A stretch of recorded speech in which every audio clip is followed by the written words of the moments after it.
To spread the virus, the woman licked every single donut in the takeout order. But instead of getting angry, the customer was overjoyed. This virus didn't cause suffering or death. It delivered euphoric bliss akin to entering paradise. To spread this joy, infected individuals spontaneously formed an assembly line. They collected viral samples from their bodies in bulk, coated cups with the substance, and prepared for mass shipment to infect the entire world. Remember, this virus spreads through saliva alone. Once infected, individuals automatically join the ranks of those infecting others, causing the number of cases to explode exponentially. Within a single day, the entire world fell victim. Yet strangely, one woman remained unaffected. Entering a bar, she found the bartender frozen in place, convulsing uncontrollably. Moving further in, everyone else was in a state of uncontrollable frenzy. Terrified, Amy rushed to the front desk, reaching for the phone. To her horror, the person clutched it tightly, their muscles locked in a rigid grip. After finally prying it free, Amy dialed 911, but no one answered. Only a robotic voice repeated a message over and over.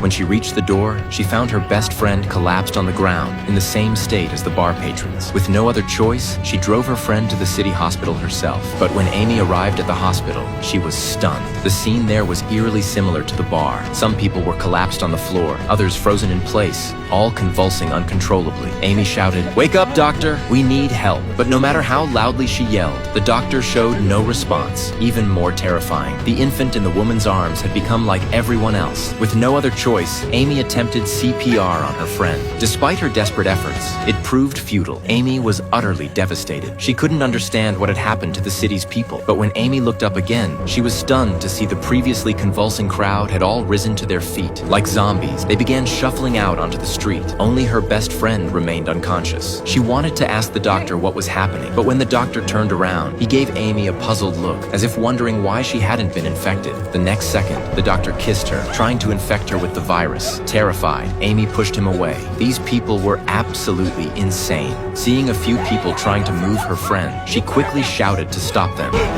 What the hell is wrong with you people? We just want to help, Carol.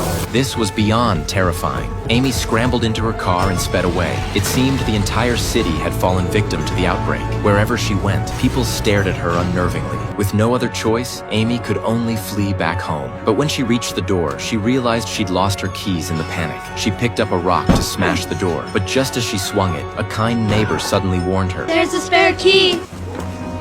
Remember? April 2016? You put a spare key under the flower pot. The one on the right.